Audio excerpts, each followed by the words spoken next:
Welcome to the Daily Reminder Network. Never ever underestimate the power of Allah.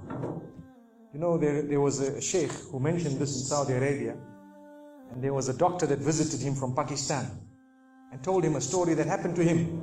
So he says, what happened to me? He says, the doctor who's speaking is a top neurologist, one of the top doctors in Pakistan, or, you know, a very, very good doctor, very hard to meet. It's said that perhaps you would have to wait months on end before you can get an appointment to see him. So what happened is, he says, I was flying from one city to another, a very busy man, flying quite often within the country and perhaps even outside. And he says, suddenly the clouds built up. Huge clouds, and the lightning started striking, and it started pouring, and there was lots of turbulence, and one of the engines was struck and it was damaged. So we had to land. And so what happened is, the landing was at a nearby little airport or a little strip and so on. And when they landed there, it was a remote area. How are you going to repair this aircraft? A few people who were on it, it was a small plane, they were, quite surprised because they landed it in such a remote place. No one's there to repair it. They would have to wait, definitely. So the doctor asks the captain or the pilot that, you know what, how long are you going to be? He says, no, we're going to be quite long. Well, I need to get to that area. Look, he says, it's just a 3-hour drive by vehicle. So why don't you just go by road? And you know, you can go there and get there. He says, okay, good idea, because this is going to take long. So he decides to go on one of the tri-shows, you know, in Pakistan, one of the areas, wherever it was, and he jumped in. And as they started progressing, the clouds built again, and the lightning was striking, and the rain started pouring, and it was pouring so much that their vehicle could not move much more because of the mud and because of everything else. And so it was quite an open area with a bit of farmland, and after a while they realized, look, we're not getting anywhere. There's a little house here. Why don't we just go there? We can read our salah. Perhaps we can, see, have a bit of a meal or whatever else. And they decided to knock the door.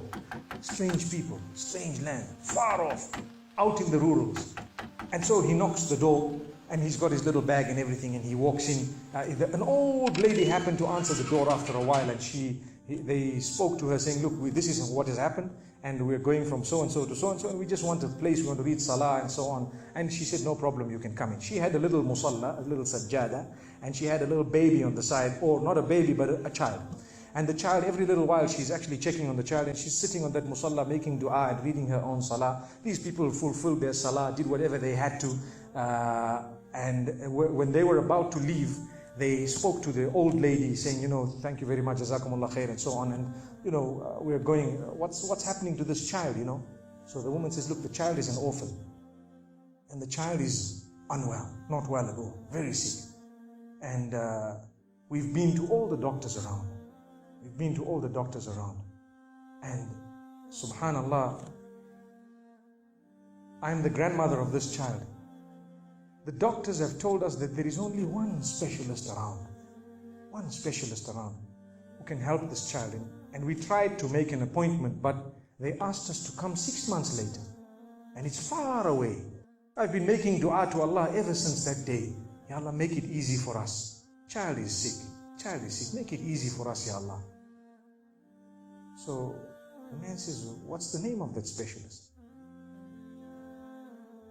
So the granny says, it's Dr. Ishan. Immediately this doctor burst into tears. Straight away, he burst into tears. Why are you crying? Your dua has just been accepted. For your dua, the thunder came, the lightning came, the engine struck, we came down, we came on the road, the rain came again and stopped us and so on. And do you know what? The rain only stopped after the question was asked. Now it happened. And now the woman starts crying. Subhanallah. And the doctor himself is telling the story, saying, that was me. It happened to me, he says. And he says, I learned that Allah's armies are beyond limits. Allah uses whatever He wants to get what He wants done. So, where in the wildest of the dreams of this person would they have felt or believed that the top man, whom it is semi-impossible to see without big appointments, would actually be driven all the way to the door, knock the door, come in here, read some salah, and they would have to serve the child here. amazing. Wallahi, it brings tears to the eyes. But the reason I share it with you, every one of us has needs for Allah subhanahu wa ta'ala. Just keep calling. Just have yaqeen. Have conviction. If it is meant, it will definitely come in your direction. You know, we use the term by hook or crook, but I don't want to use that today. I want to tell you, by the mercy and power of Allah subhanahu wa ta'ala, it will happen. It will come to pass. May Allah subhanahu wa ta'ala bless us. May He open our doors. May He grant us all shifa. And may He make us firm believers that for Him, nothing is impossible.